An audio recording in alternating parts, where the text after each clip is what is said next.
जय Hind friends, welcome to learning 360। मैं हूं अंजलि और आज हम इस वीडियो में BGDG 172 के यूनिट 11 को स्टार्ट करेंगे, जिसका नाम है जेंडर बेस्ड वायलेंस। तो चलिए स्टार्ट करते हैं। स्टार्ट करने से पहले हम देख लेंगे कि हमारा टॉपिक क्या क्या कवर करेंगे इस हम चैप्टर में। पहला टॉपिक हमारा रहेगा जिसमें हम समझेंगे जेंडर बेस्ड वायलेंस होता क्या है। देखिए, बार बार हम जेंडर बेस्ड वायलेंस नहीं लिखेंगे, जहाँ पे GBV लिखा होगा आप समझ जाइएगा कि जेंडर बेस्ड वायलेंस है। ठीक है, उसके बाद हम समझेंगे कितने कैटेगरीज में डिवाइड हुआ है जेंडर बेस्ड वायलेंस।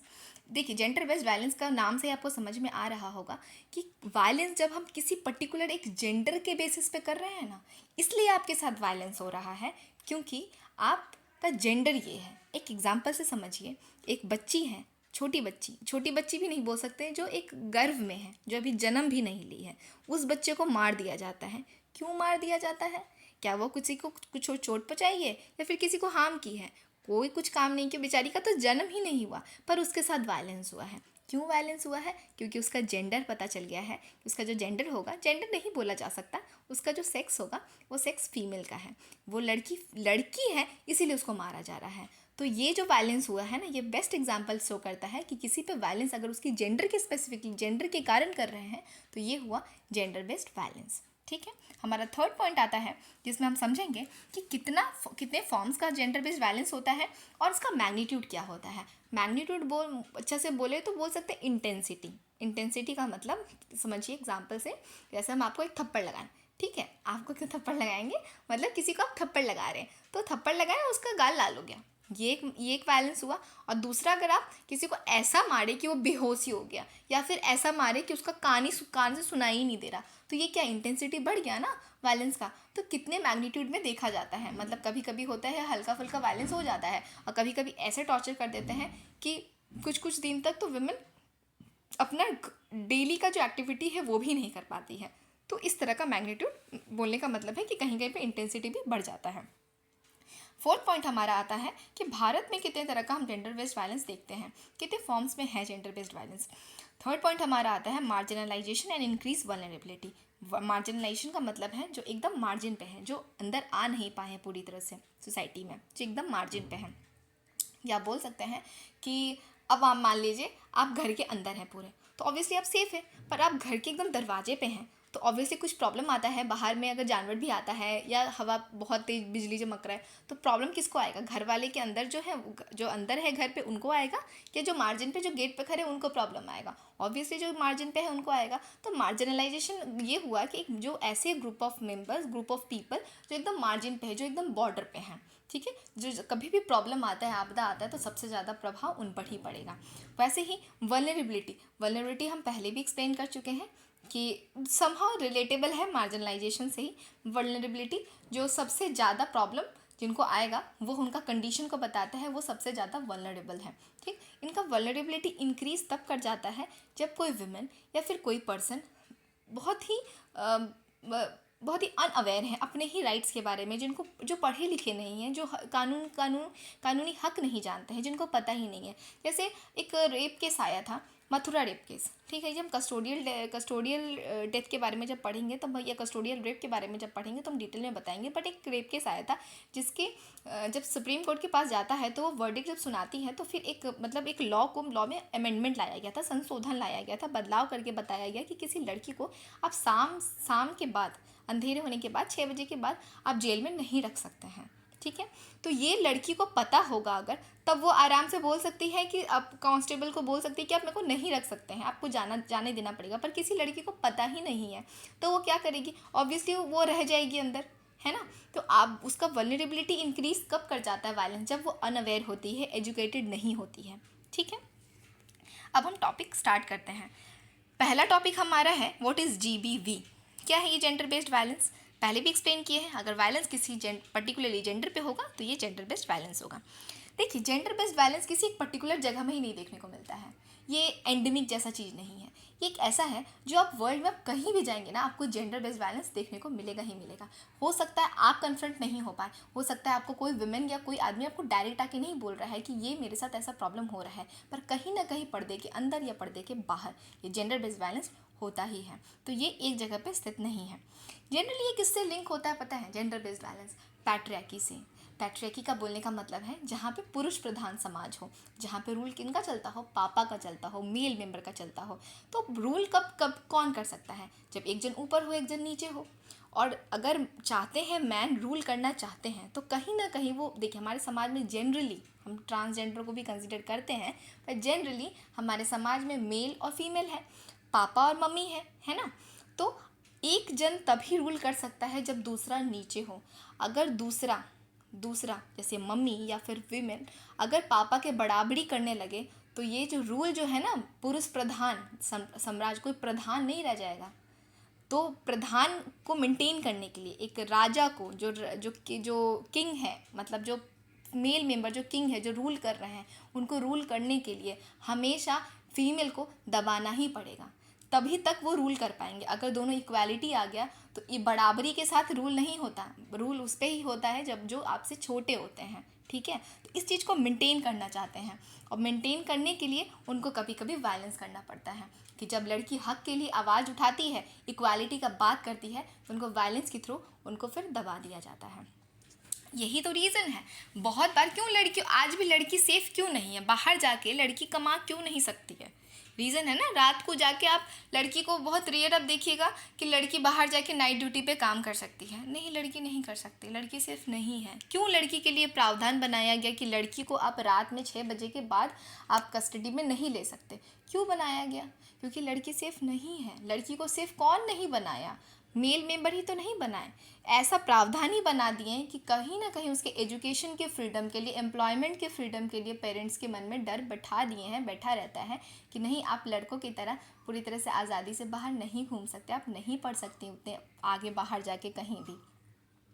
तो कहीं ना कहीं उनको डर लगा रहता है कि मेरी ये कोई भी चीज़, इक्वालिटी का चीज़ पैट्रियार्की को चैलेंज ना करें, इसीलिए वो अपना पावर इन्फ्लिक्ट करने के लिए वायलेंस करते हैं, पावर को बचाने के लिए बोल सकते हैं।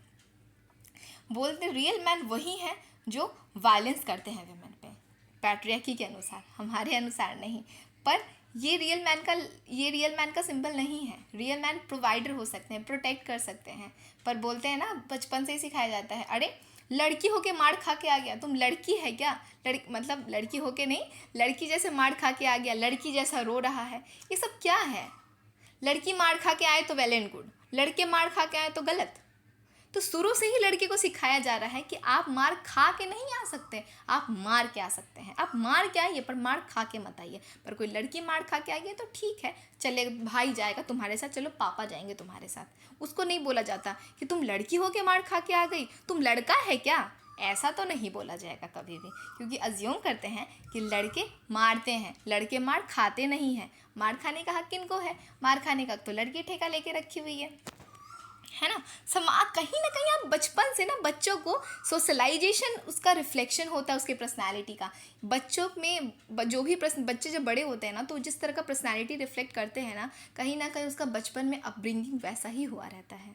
इसी के कारण जब बोला, अभी बहुत सारा पेरेंटिंग का आया है, अभी हम जब नेक्स्ट बुक करेंगे स्कूल साइकोलॉजी, उसमें समझेंगे कि बच्चे के अपब्रिंगिंग में कितना बहुत सावधानी बरतना चाहिए। मतलब पेरेंट्स बनना बस बोलते हैं ना कि एक इंटीमेट होके बस बच्चे को जन्म दे दिए, बस वहीं तक नहीं है, वो तो शुरुआत होता है। आपके हाथ में ना, हर पेरेंट्स के हाथ में ना देश के भविष्य का जिम्मेदारी सौंपा जाता है। बहुत अच्छे से इस जिम्मेदारी को निभाइए, बच्चे के साथ बहुत अच्छे से डील कीजिए, नहीं तो आप कहीं ना कहीं अपने ही देश के भविष्य को बिगाड़ देंगे। फिर आता है हमारा 5th पॉइंट, बताते हैं कि ये जो जेंडर बेस्ड वायलेंस है ना, इस वायलेंस के कारण ना कहीं फंडामेंटल और ह्यूमन राइट्स के बीच में भी दरार आ रहा है। मतलब बोलने का ये मतलब नहीं, हम गलती मतलब समझ में आया नहीं, फिर से वापस रिपीट करते हैं। जो बेसिक नीड्स होता है ना, फंडामेंटल का मतलब एकदम बेसिक, जो इंसान का जो एक बेसिक नीड होता है, जो ह्यूमन राइट्स होता है, उस पर भी रोक लगाया जाता है जेंडर बेस्ड वायलेंस। अब बताइए कैसे?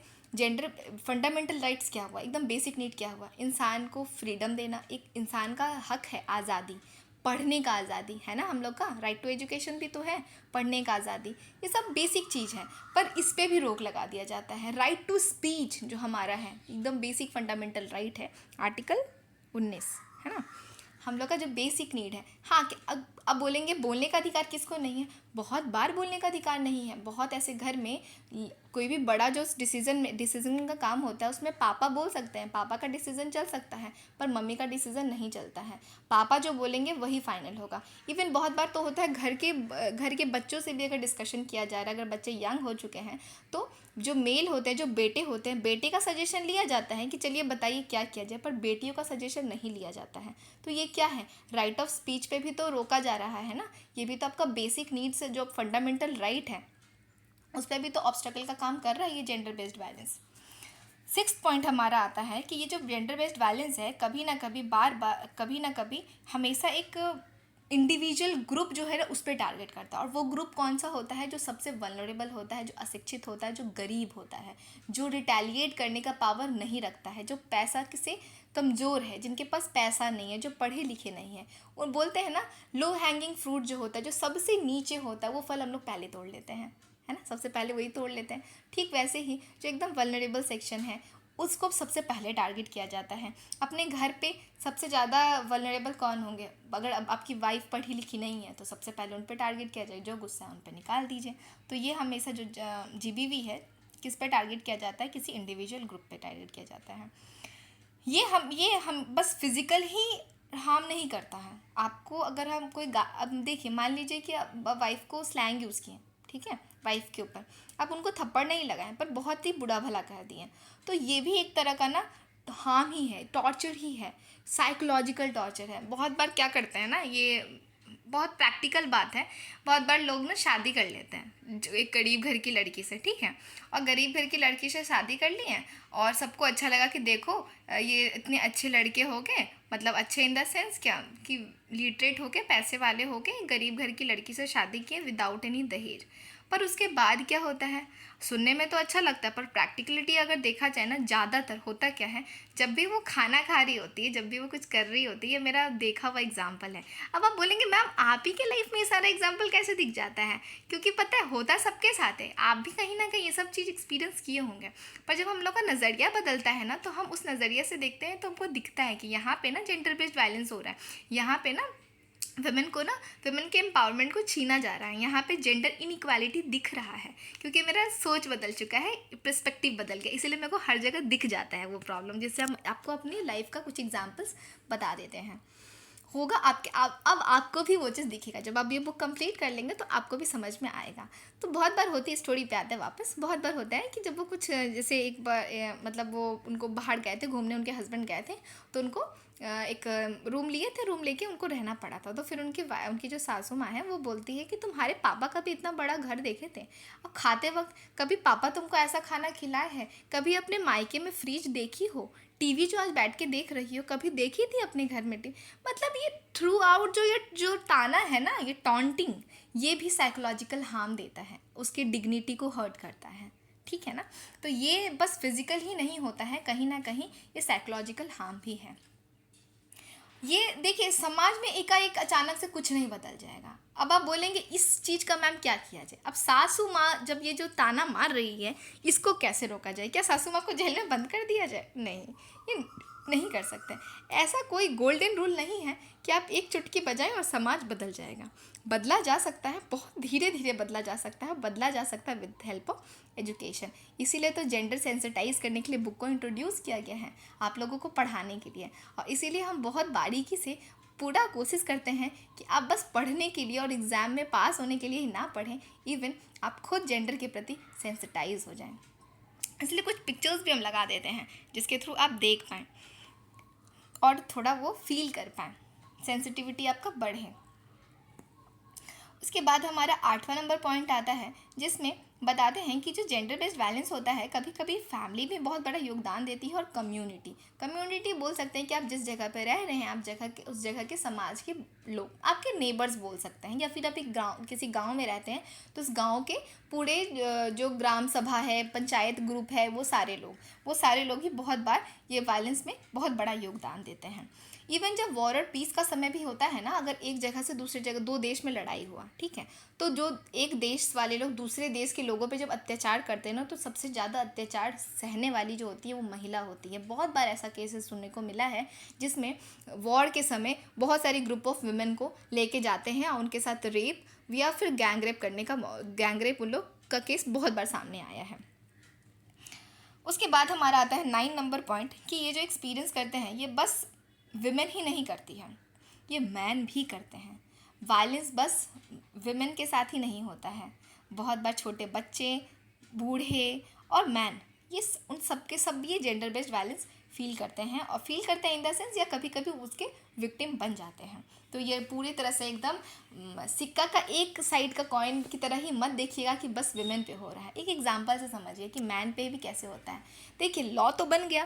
पहले क्या था ना कि पहले जब हम मथुरा केस जब आएगा तो उसको और डिटेल में समझाएंगे, पर फिलहाल आप एक एग्जांपल से समझिए कि कानून बन गया कि लड़की अगर बोल दे ना, लड़की अगर, पहले था कि लड़की के बॉडी पे अगर कोई कट मार्क नहीं है या फिर 2 फिंगर टेस्ट था कि लड़की के विजाइना में अगर 2 फिंगर पेनिट्रेट हो जाता है, इसका मतलब लड़की जो है सेक्सुअली हैबिचुएट है, मतलब उनका जो हाइमन मेम्ब्रेन है वो टूट चुका है, इसका मतलब वो वर्जिन नहीं है।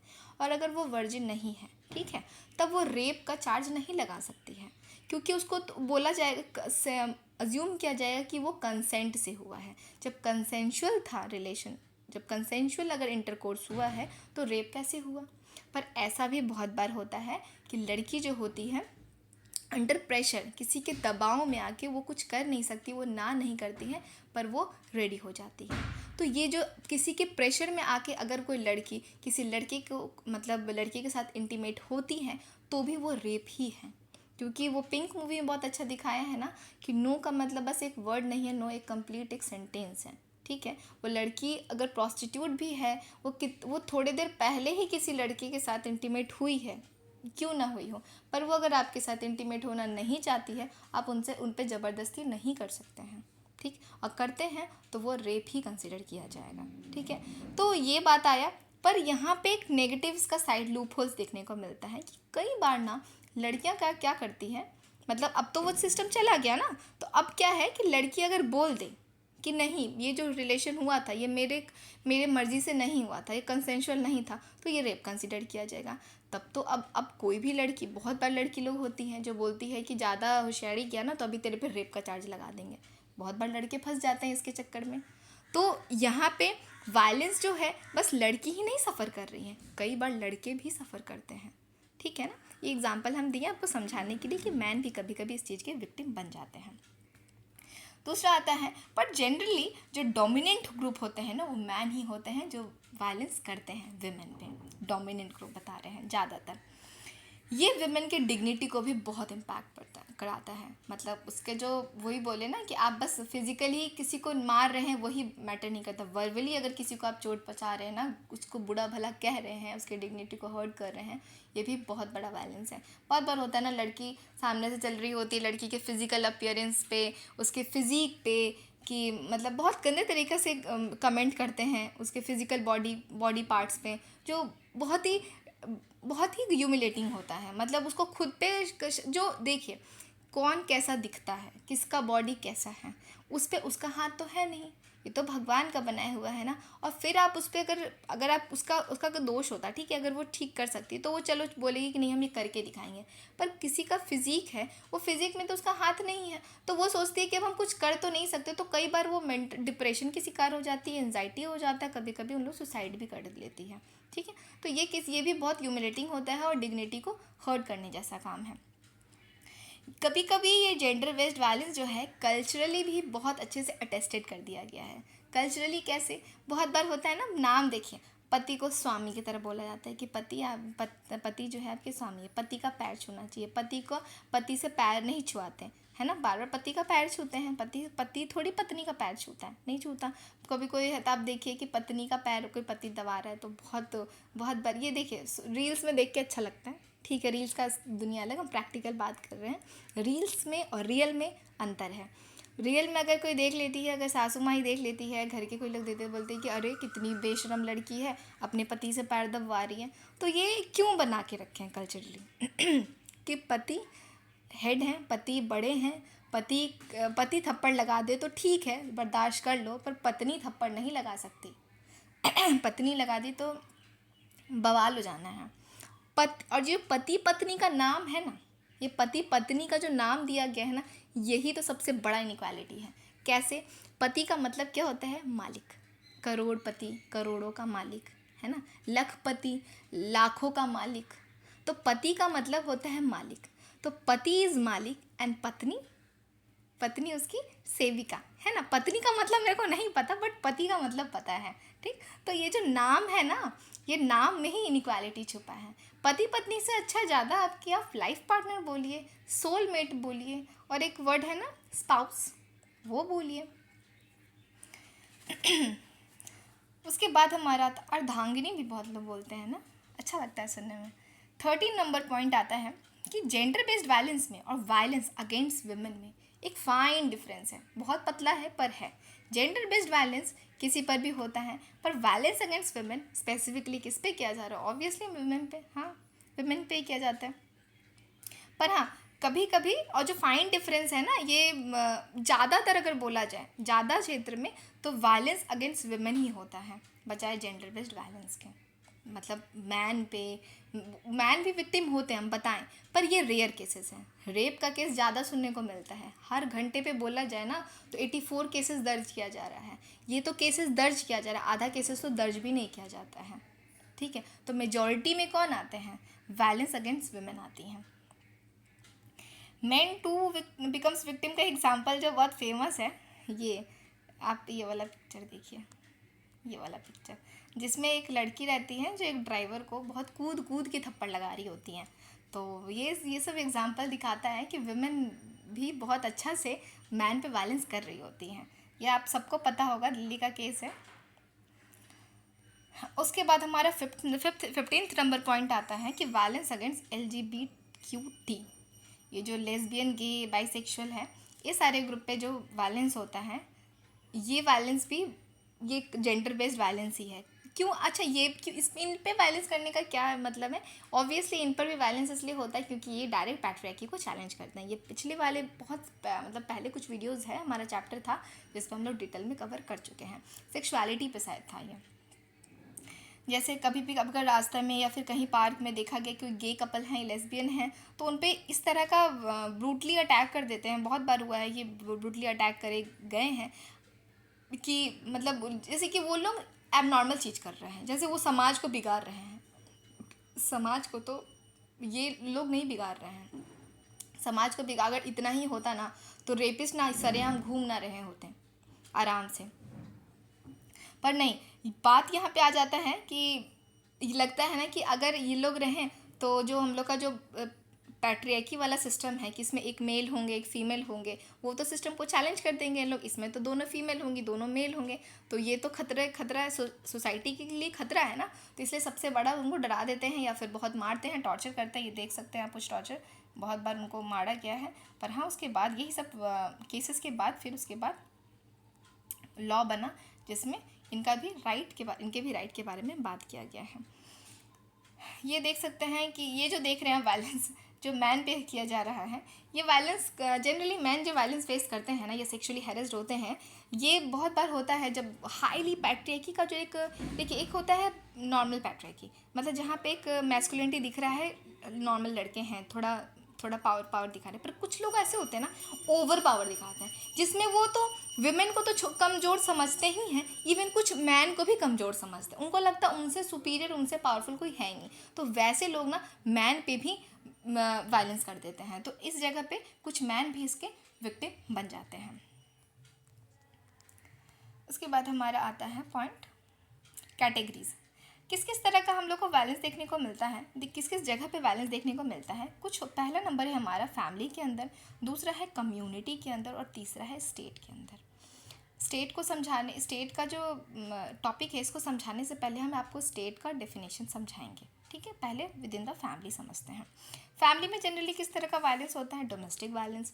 जनरली घर पे वाइफ को मारना, अगर लड़की है अगर अपने पति को जवाब दे दी, अगर सासू माँ को कुछ बोल दी, या होता है ना, देखिए जवाब हम लोग के कल्चर में है कि आप गलती किए, बच्चे गलती करते हैं तो बच्चे बोल नहीं सकते, अपना सफाई नहीं दे सकते। हमारे घर में तो है, मतलब अगर आपसे पूछा गया, आपको डांटा जा रहा है, पर आप बोल नहीं सकते कि आप ये काम नहीं किए हैं, या फिर इस कारण से, मतलब एक्सक्यूज़ नहीं दे सकते हैं।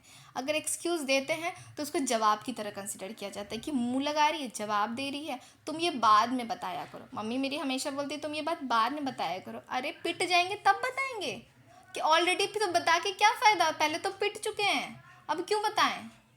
तो ये ना कल्चर होता है, बचपन से ही होता है।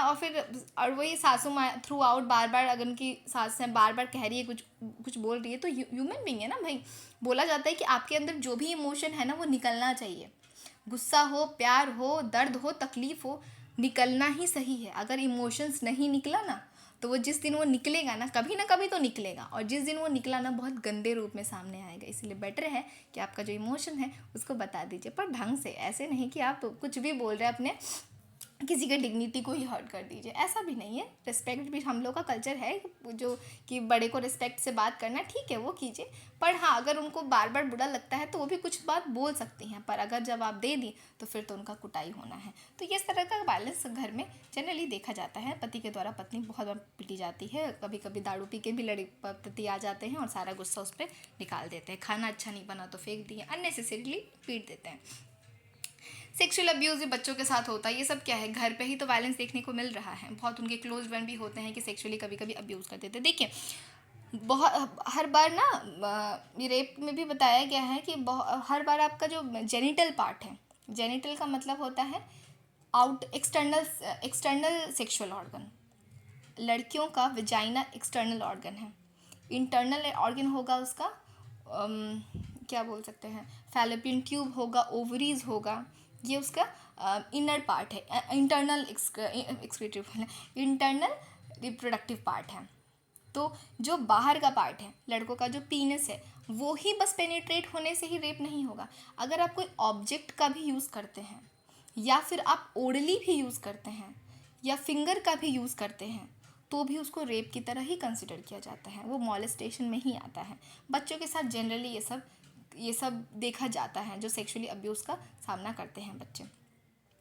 जब हमारा gender based violence at the work place आएगा ना, जो सेकंड चैप्टर है, मतलब नेक्स्ट चैप्टर है, चैप्टर 12, उसमें हम डिटेल में समझेंगे कि किस किस तरह का किस काम को वायलेंस की तरह कंसिडर किया जाता है। उसके बाद घर का सबसे फेमस जो है दहेज प्रथा, डाउरी।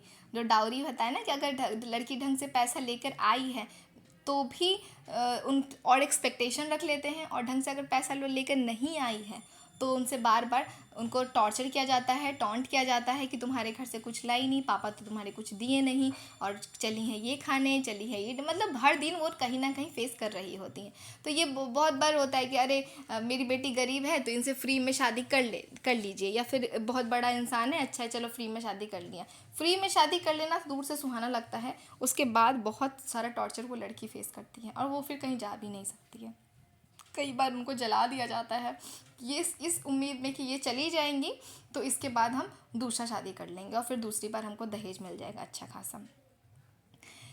इंसेंशुअल रेप क्या होता है? ऐसे लोगों के द्वारा रेप किया जाना, या फिर रेप के लिए आपको फोर्स करना, या सेक्सुअल रिलेशन बनाने के लिए फोर्स किए जाना, जिनसे आप शादी नहीं कर सकते और वो बहुत आपके क्लोज मेंबर हों। देखिए मैरिज का जो एक्ट है ना, हिंदू मैरिज एक्ट के अनुसार कुछ चीज़ है, कुछ रूल प्रावधान बनाया गया है। मुस्लिम लोग के लिए अलग है, जो साउथ के कुछ नैयर्स हैं उनके लिए अलग है, हिंदू के लिए अलग है, कि आप भाई बहन में शादी नहीं कर सकते, ठीक है। कुछ क्लोज रिलेटिव्स है उसमें आप शादी नहीं कर सकते हैं। तो जो आपके ऐसे रिलेटिव, ऐसे क्लोज वन जिनसे आप शादी नहीं कर सकते हैं, अकॉर्डिंग टू लॉ शादी नहीं कर सकते, और वो मेंबर अगर आपको सेक्सुअली रिलेशन बनाने के लिए बोल रहे हैं, तो इस रिलेशन को या फिर इस तरह के रेप को इंसेंशुअल रेप कहेंगे। ठीक है। ऑनर क्राइम के बारे में अभी तक हम लोग डिटेल में समझ चुके हैं कि अगर ऑनर को बचाने के लिए फैमिली के मेंबर के द्वारा क्राइम किया जाता है तो वो ऑनर क्राइम होता है। ये सारा एग्जांपल जो हम बता रहे हैं ये कौन करते हैं, घर के लोग ही करते हैं। तो ये सारा वायलेंस कहाँ हो रहा है, घर में हो रहा है। तो उसके बाद आता है हमारा फीमेल फीटिसाइड, भ्रूण हत्या। गर्भ में जो लड़की है बच्ची, उनको मार दिया जाना, ये क्या है, भ्रूण हत्या है। फीमेल इन्फेंटिसाइड भी होता है, कई बार पेट में ही मार देते हैं, कई बार बच्चे को जन्म लेने के बाद मार देते हैं। उसके बाद जो सबसे बहुत ही वल्नरेबल है, फीमेल जेनिटल म्यूटिलेशन। फीमेल का मतलब सबको पता है औरत, जेनिटल मतलब हुआ कि सेक्सुअल ऑर्गन, और म्यूटिलेशन मतलब कोई भी बॉडी के पार्ट को रिमूव कर देना, मतलब उसके जेनिटल पार्ट को रिमूव कर देना। किस तरह से रिमूव कर देना, कट करके। देखिए जो वेजाइना होता है, वेजाइना का जो फीमेल का जो जेनिटल पार्ट होता है ना, उसमें सबसे सेंशुअल पार्ट होता है, जिसको बोल सकते हैं बहुत ही सेंशुअल होता है, क्लिटोरिस उसका नाम होता है, जो बहुत सेंशुअल होता है। तो वो बोला जाता है कि उसके टच से ना, उस पर कुछ टच हो तो लड़कियों को सबसे एक्सट्रीम प्लेजर का फीलिंग आता है। ठीक, हम बायोलॉजिकली समझा रहे हैं। तो पर लड़कियों को प्लेजर लेने का अधिकार नहीं है, इसीलिए उसको बोला जाता है उन लोग के भाषा में हराम की बूटी, और उसको कट करके रिमूव कर दिया जाता है। ठीक, और उसका जो जो जो लड़कियों का जो जेनिटल पार्ट है, इसमें जिसमें वेजाइना होता है और यूरेथ्रा होता है। तो वेजाइना जो है, जो पीरियड्स के लिए, सेक्स के लिए, बेबी के बर्थ के लिए वो बना है, उसको पूरी तरह से सिल देते हैं, कई बार काट के हटा भी देते हैं, बस एक होल रहने देते हैं यूरिन पास करने के लिए। ठीक है, और फिर जब उनका शादी होता है, ये बहुत बचपन में कर दिया जाता है, जब उनका फिर शादी होता है तो उस चीज़ को फिर हटा दे, मतलब उसको फिर स्टीच को हटा देते हैं। ठीक है, तो ये जो वर्क है इसको बोला जाता है फीमेल जेनिटल म्यूटिलेशन। ये हम पिछले वाले वीडियो में भी कवर किए हैं, फिर भी एक्स्ट्रा बता दिया। अगर कोई डायरेक्ट ये वीडियो से देख रहा है तो ऐसा ना हो कि फिर उनको वापस वो वीडियो खोजने में प्रॉब्लम हो, इसलिए हम एक्सप्लेन कर दिए। तो ये सब कौन करते हैं, तो ऐसा तो नहीं कि कोई आपके घर में बेटी हुई और बाहर से कोई लोग आए और आपके घर में बेटी का फीमेल जेनिटल म्यूटिलेशन करके चले गए, जिसको बोल सकते हैं महिला फीमेल का खतना बोल सकते हैं। लड़कों के खतना से अलग है कि पूरी तरह से बोलते हैं कि करते, ऐसे नहीं करते, घर के ही लोग ले जाते हैं, घर की मम्मी दादी नानी, घर के ही लोग ले जाते हैं, ऐसे बूढ़ी अम्मा के द्वारा, कोई डॉक्टर के पास नहीं लेके जाया जाता है, घर के ही लोग उनको लेके जाते हैं और एक रिचुअल की तरह कंसिडर करते हैं। और फिर बोलते हैं कि आज तुम्हारे लाइफ का बहुत ही, एक मिनट देख लेते टाइम, हाँ, आज तुम्हारे लाइफ का बहुत ही स्पेशल दिन है, और उसके बाद उनका म्यूटिलेशन करवा दिया जाता है। तो ये सब कहाँ किया जा रहा है, घर पे ही किया जा रहा है, घर के ही मेंबर के द्वारा किया जा रहा है। तो ये वायलेंस कहाँ हो रहा है, विद इन द फैमिली हो रहा है। उसके बाद हमारा दूसरा जो होता है कम्युनिटी के द्वारा जो होता है। कम्युनिटी मतलब हमारे आसपास के लोग बोल सकते हैं, आसपास के लोग। जनरली जो रेप होता है, रेप हमारे घर के आसपास, मतलब एकदम नहीं कि पड़ोसी, रेप जो होता है हमारे कम्युनिटी के मेंबर ही करते हैं, है ना। आप बाहर निकलें, कोई आपके आसपास का हो या फिर दूर का भी हो सकता है, एक दूसरे स्टेट का भी हो सकता है, या आप एक शहर में कोई रह रहे हैं, एक शहर में भी कोई इंसान हो सकता है जो रेप जो कर देता है। तो ये रेप क्या है, कम्युनिटी के द्वारा ही हो रहा है। सेक्सुअली जो अब्यूज़ किया जाता है वर्क प्लेस पे, ये तो सबसे बड़ा रीज़न अगर बोला जाए कि लड़कियों को बताना कि तुम यहाँ पे आके काम नहीं कर सकती, या फिर फेवर लेना। और बहुत लोग का तो प्री धारणा होता है कि लड़की अगर बाहर आके काम कर रही होगी ना तो ये तो आराम से ही उस चीज़ के लिए रेडी हो जाएगी। बोलते हैं ना शहर की लड़की है तो फट से रेडी हो जाएगी, या लड़की के नाम में भी हाँ है। बहुत सारा मिथ है कि लड़की अगर चुप है तो भी समझिए आपका हाँ ही है, तो ये आपका मिथ है, ये ऐसा कुछ नहीं होता। लड़की के ना में कभी हाँ नहीं होता, लड़की का ना का मतलब ना ही होता है। तो ये बहुत बार होता है कि लड़कों को बहुत गलत तरीक़ा से अपब्रिंगिंग हो जाता है, या आसपास वो सुन लेते हैं, या फ्रेंड्स लोग से, या ये जो हमारा मीडिया है तो बहुत अच्छा रोल प्ले कर ही देता है। तो ये सब सुनने के कारण उनको बहुत बार कई बार लगता है कि उनके नाम में हाँ होगा। और बहुत बार सबसे बड़ा रीज़न अगर बोला जाए ना तो ये भी होता है ना कि लड़कों को रोकते हैं लड़कियों से बात करने के लिए, लड़कियों को रोकते हैं लड़कों से बात करने के लिए संभव कुछ एज तक, और उसके बाद फिर शादी करा देते हैं। तो उन लोग ना ठीक से उस ग्रुप को समझ ही नहीं पाते हैं। अब आप बताइए ट्राइबल ग्रुप को आप समझ पाएंगे जब तक आप ट्राइबल ग्रुप के साथ रहेंगे नहीं, बात नहीं करेंगे, ऑब्वियसली नहीं समझ पाएंगे। आप अपने अनुसार कुछ सोचेंगे, जो आपका एक्सपीरियंस रहा होगा, आप जैसे ग्रुप को देखे होंगे आपके दिमाग में होगा कि शायद ना ट्राइबल ग्रुप ऐसे होंगे। ठीक वैसे ही हमारे समाज में लड़कियों का भी तो एक ग्रुप है, लड़कों का भी तो एक ग्रुप है। आप एक दूसरे को मिलने ही नहीं देते हैं, बात ही नहीं करने देते हैं, इस डर से कि बात करेंगे तो कहीं भटक जाएंगे। आप उनको समझाइए। भटकने से रोक, आप ऐसे बात नहीं करने से आप नहीं रोक सकते, आप उनको उनका अच्छा और बुरा रास्ता दिखा सकते हैं। जो पेरेंटिंग वाले चैप्टर में आप समझ पाएंगे कि आपका बिहेवियर भी बदलना चाहिए जैसे जैसे बच्चे बड़े हो रहे होते हैं। आप उनको समझाइए, अपने लाइफ का कुछ एग्जांपल्स दीजिए कि हम भी ऐसा चीज़ एक्सपीरियंस किए, उनके क्लोज़ फ्रेंड बनिए, तब वो आपके क्लोज जाएंगे, आपको अपना हर बात बता पाएंगे। आप उनको रास्ता दिखा सकते हैं, उनको रास्ता से जाने से रोक नहीं सकते हैं, क्योंकि वो टीन एज जो होता है ना, बहुत क्रूशियल एज होता है। बहुत उन लोग खुद भी अपने डिसीजन में बहुत कंफ्यूज रहते हैं, तो टीन एज में जनरली ज़्यादा रोक देते हैं और लास्ट में जाके शादी करवा देते हैं लड़के से ही या फिर लड़की से ही, जिस ग्रुप से आप हमेशा उसको बात करने से रोके हैं। तो जब वो बात नहीं करते हैं तो उनके दिमाग में कभी कभी प्री धारणा बन जाता है कि इन लोग ना ऐसे ही होंगे, लड़की के ना नाम में हाँ होता है तो वो लोग मान लेते हैं। पर आप लड़कियों से जब बात करेंगे, आप लड़कियों के साथ रहेंगे, तो आपको समझ में आएगा कि जनरली लड़की या लड़के का ग्रुप ना किसी प्री अज्यूम्पशन पे डिपेंड नहीं करता, इंसान पे डिपेंड करता है। उसके बाद हमारा आता है एसिड अटैक, जो बहुत डेंजरस है। हम सच्ची बताएं, हम आज तक वो मूवी नहीं देख पाए हैं, छपाक। मेरा हिम्मत नहीं करता, गाना सुन के ही कितना बार मेरा आँख भराया है। वो जो एक गाना है उसका टाइटल ट्रैक है, नहीं बहुत हम नहीं, मेरा हिम्मत नहीं किया है देखने का अभी तक से। आप देख सकते हैं मूवी, मूवी अच्छा है। मूवी आपको कुछ ना कुछ मैसेज पहुंचाएगा, आपको और सेंसिटाइज करेगा। तो एसिड अटैक देखा जाए ना तो कम्युनिटी के द्वारा ही होता है, और इसके पीछे सबसे बड़ा रीज़न जो है ना समाज का, कि लड़कियों पे जो फोर्स है ना कि लड़कियों को सुंदर होना है, लड़कियों का ब्यूटी ही उसका सब कुछ है, और इसके ही कारण उसकी ब्यूटी को ही डिस्ट्रॉय करने के लिए बहुत बार लड़के एसिड अटैक कर देते हैं। अगर लड़की नहीं मानी तो उस पर एसिड अटैक कर दिए। लड़की को अगर थोड़ा अपने पे पढ़ाई करने में आगे गई है या फिर लड़की फ्रीडम होना चाहती है तो उसकी फ्रीडम को छीनने के लिए उस पर एसिड अटैक कर दिए।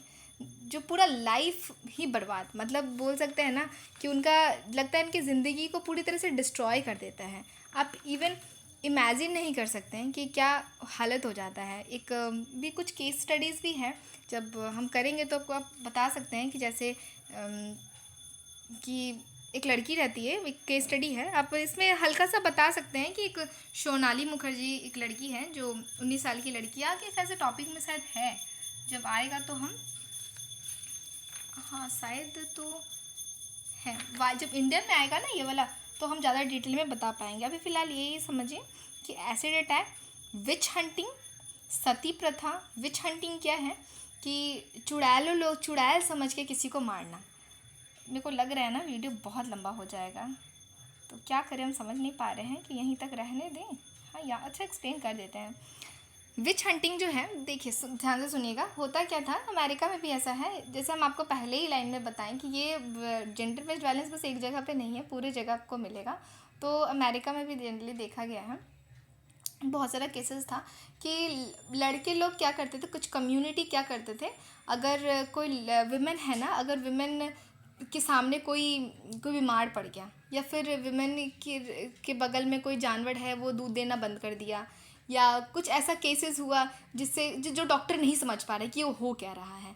तो जब साइंस आपका काम नहीं, दिमाग आपका काम नहीं करता ना, तो आप फिर आप मिरेकल पे ध्यान चला जाने लग जाता है। तो लोग बोलते हैं कि यही औरत की होगी, और उनको विच मान के उनको बहुत बार ना कई बार ज़िंदा जला देते हैं, उनके आँख में मिर्चा का पाउडर डाल देते हैं, किसी पेड़ से बांध देते हैं, कई बार उनको ना किसी खाली बर्तन के साथ बांध के पानी में डुबो देते हैं। ऑब्वियसली खाली बर्तन है तो वो नहीं डूबेगा, अगर वो डूब गया तो समझेंगे कि वो नहीं नॉर्मल औरत थी, पर वो तो मर गई ना डूबने के बाद। और अगर नहीं डूबी तब इसका मतलब वो विच है, चुड़ैल है।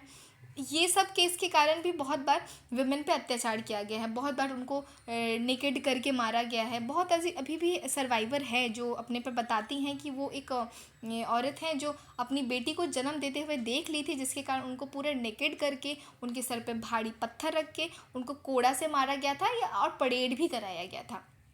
तो ये सब तरह का वायलेंस भी हुआ था, पहले बहुत बार होता था, और इवन अभी भी 2000 से लेकर 2016 में भी बहुत सारा केसेस पाया गया था। पर अब इस पर हल्का क्राइम बन गया है, पर उतना भी स्ट्रॉन्ग नहीं बना है कि एक्ट नहीं है जिस पे पूरी तरह से बोला जाए। क्योंकि बहुत जगह बार देखा जाता है कि किसी औरत पे ब्लेम कर देते हैं कि ये विच है, और इसके बाद उसको कोड़ा बरसाना चालू कर देते हैं, मारने लग जाते हैं कि यही मेरे बच्चे को मारी है, यही मेरे बच्चे को बीमार कर दी, इसी के देखने से मेरा बच्चा बीमार हो गया है। कि जब आप अशिक्षित होते हैं ना, जब आप पढ़े लिखे नहीं होते हैं, तो अब तभी आपके दिमाग में ये सब बात आ जाता है, ये आपका दिमाग चलता नहीं है। कि जैसे पहले जो भी किसी को स्किज़ोफ्रेनिया हो गया है, या फिर कोई थोड़ा मेंटली अनस्टेबल हो गया है, या फिर मल्टीपल पर्सनालिटी डिसऑर्डर है, तो पता तो था नहीं, उतना बुद्धि नहीं था कि ब्रेन का भी इशू हो सकता है। तो लोग बोलते थे, लोग ना इसके ऊपर भूत आ गया है, चुड़ैल आ गई, ये जिन्न आ गया है। तो जब आप पढ़ने लगे तो समझ में आया कि नहीं, ये कुछ मेंटल प्रॉब्लम है, इसके पीछे पूरा साइंटिफिक रीज़न है, ऐसा कुछ भी नहीं है।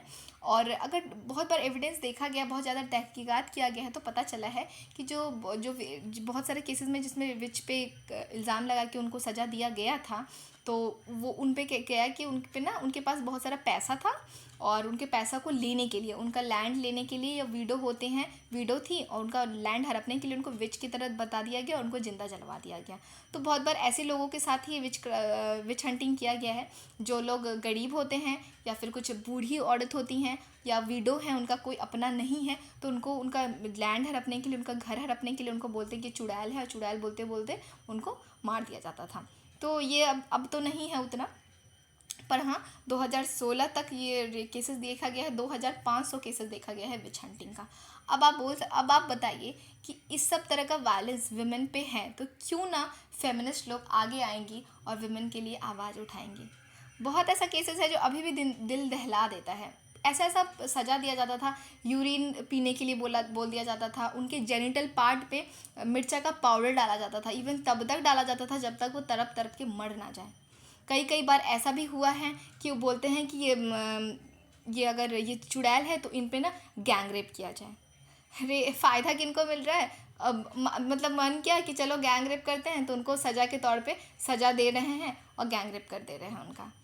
बहुत अजीब अजीब सा सुन के भी पता है समझ नहीं आता कि उस टाइम पे क्या ही सोच रहता होगा इंसान का। मतलब होता है ना कि सुन के भी, आज हमारा कोई रिश्ता नहीं उनसे, पर सुन के भी तकलीफ़ होता है। और जो सच में करते होंगे कि क्या ही पत्थर दिल होता होगा, मतलब दिल भी नहीं पसीजता सोच के। भगवान अलग अलग तरह के इंसान बनाए हुए हैं। उसके बाद हमारा आता है विच हंटिंग के बाद सती प्रथा। तो सब अवेयर हैं, जला देने वाला सिस्टम। खैर बहुत थैंक्स बोलते हैं राजा राम मोहन राय जी को, जिनका बहुत बड़ा योगदान रहा है सती प्रथा में। उसके बाद ऑनर क्राइम है, ये भी कम्युनिटी के द्वारा किया जाता है। अब बोलेंगे ये तो मैम घर के लोग मारते हैं, पर कभी कभी घर के लोग मारते हैं, कभी कभी कम्युनिटी का प्रेशर होता है जिसके कारण घर के लोगों को मारना पड़ जाता है। ट्रैफिकिंग क्या है? लड़कियों का एज अ प्रोडक्ट की तरह लेन देन करना, ट्रेड की तरह यूज़ करना। बहुत बार छोटी छोटी बच्चियों को लेके जाया जाता है, उनको इंजेक्ट करके, मतलब उनके बॉडी को बड़ा कर दिया जाता है। बड़ा इन द सेंस कि वो दिखने में बड़ी लगती हैं, लंबी हो जाती हैं, उनका शरीर वगैरह अच्छा खासा हेल्दी हो जाती है, पर वो अंदर से दिमाग से बड़ी नहीं होती, इंजेक्टेड रहती हैं। और उनको बार बार बेच दिया जाता है, और बेच के बहुत सारा पैसा अर्न करते हैं। और जिनके कारण ये गंगूबाई में आप देखे होंगे मूवी में, तो ट्रैफिकिंग पे ही दिखाया है, प्रोस्टिट्यूशन पे ही लगभग मूवी है, जिसमें लड़कियों को, छोटी बच्चियों को सामान की तरह खरीद बिक्री का काम करते हैं। फोर्स प्रोस्टिट्यूशन होता है ज़बरदस्ती वैश्यावृत्ति में धकेल देना। जब लड़कियों के पास, जब बहुत बार होता है ये कोई विडो है, घर पे नहीं है, मतलब घर पे उनका कोई देखभाल करने वाला नहीं है, वो खिलाने पिलाने वाला नहीं है, तो उनको ज़बरदस्ती या तो फिर बेच देते हैं, और बेचने के बाद उनके साथ फिर उनको कोई समाज एक्सेप्ट जल्दी नहीं कर पाता है, तो वो लास्ट में चाहे न अनचाहे में भी प्रोस्टिट्यूशन में रह जाती हैं। और एक देवदासी का भी सिस्टम था जो बहुत ही गंदा था, जिसमें लड़कियों को बोला जाता था कि उसके गर्दन के पीछे अगर तिल होता था तो उसको बोला जाता था कि आपका शादी भगवान से करने के लिए हुआ है, और उनका शादी भगवान से कराते थे। इसके पीछे बहुत बड़ा स्टोरी है, वो तो फर्दर किसी और वीडियो में होगा, पर फिलहाल देवदासी का कंसेप्ट ही समझ लीजिए, जिसमें प्रोस्टिट्यूशन का वर्ड जब भी आता है तो देवदासी भी एक बड़ा इसमें योगदान देती हैं। आप लिख सकते हैं आंसर में कि उनके पीठ नहीं, गर्दन के पीछे अगर तिल होता था तो उनको बोलते थे कि आपका शादी किसी भगवान से होना है, और भगवान से करवाते थे, मंदिर में करवाते थे, और भगवान का सेवा कम करती थी, उसके बाद भगवान की सेवा के नाम पे उनसे सेवा पंडित भी लेते थे। और उसके बाद जब उनका मन भर जाता था पंडित लोगों का, तो फिर वो उनको वैश्यावृत्ति में, प्रोस्टिट्यूशन में ढकेल देते थे, या फिर उनको बेच दिया करते थे। तो बहुत ही गंदा स्टोरीज़ है, और डार्क साइड दिखता है कल्चर का, ये देखिए हम किसी का कल्चर ख़राब नहीं है, हम लोग का कल्चर में भी बहुत रिस्पेक्ट है। वुमेन को पूजा भी जाता है, वुमेन को लक्ष्मी स्वरूप बोला जाता है। ज़्यादा देवी का पूजा जो है, लड़कियों को लक्ष्मी, दुर्गा, शक्ति, काली सारे रूप है। पर फिर भी समाज जब उसको ना बोले ना करप्ट कर दिया, करप्ट करके मतलब अपने अनुसार मैनिपुलेट करके जब प्रेजेंट किए ना, तो पूरी तरह से गंदा कर देते हैं। पर ऐसा कहीं नहीं लिखा है कि देखिए कोई भी धर्म ना इंसानियत के खिलाफ के लिए अलाउ नहीं करता। कोई भी धर्म आज तक कभी नहीं बोला है कि किसी पे अन्याय कीजिए, किसी पे अत्याचार कीजिए। पर ये लोग खुद से स्टोरी बनाते हैं, खुद से बोलते हैं और खुद से ही काम करना चालू कर देते हैं कि ऐसा सब कुछ लिखा हुआ है। रियल क्या है खुद पढ़ के पता चलेगा, इसीलिए रैशनल होइए, खुद पढ़िए, खुद जानिए, ना ही कि किसी के बाद में आइए। जो राजा राममोहन रॉय किए थे, वो सारा जो रिलीजियस टेक्स्ट है उसको खुद पढ़िए, खुद उसको एक्सप्लेन किए, इवन बंगाली में ट्रांसलेट किए और फिर बताएं कि सती प्रथा कहीं भी किसी भी बुक में नहीं लिखा है। उसके बाद हमारा थर्ड आता है कस्टोडियल रेप, नहीं, वायलेंस अगेंस्ट डिजेबल वीमेन। हाँ, डिजेबल वीमेन पे भी वायलेंस होता है। डिजेबिलिटी के चैप्टर में हम पढ़े हैं कि बहुत ईजिली वो विक्टिमाइज की जा सकती है, ट्रिक की जा सकती है, क्योंकि वो अपने किसी ना किसी पर डिपेंडेंट होती है, भाग नहीं सकती, अपना प्रोटेक्शन खुद नहीं कर सकती है, खुद को बचाने के लिए आवाज़ नहीं उठा पाती है, इसीलिए उनको ज़्यादातर यूज़ किया जाता है। दलित वीमेन जो होती हैं वो पढ़ी लिखी ज़्यादा नहीं होती, अवेयर नहीं होती हैं, गरीब होती हैं, जिसके कारण उनका भी यूज़ बहुत बार होता है। दलित का एग्जांपल, सबसे बेस्ट एग्जांपल अगर देखा जाए तो ये आपका मथुरा केस में देखा जाएगा। मथुरा रेप केस जो है ये कस्टोडियल डेथ पे भी है और दूसरा दलित पे भी है। दलित पे होने वाला अत्याचार पे भी है, स्टोरी बताता है। कस्टोडियल रेप के बारे में हम नेक्स्ट वीडियो में कवर करेंगे। Custodial rape, violence in militarise context, यहाँ से स्टार्ट करेंगे और उसके बाद फिर हम नेक्स्ट जो टॉपिक है उसको कवर करेंगे। यहीं तक रहने देते हैं। Thank you.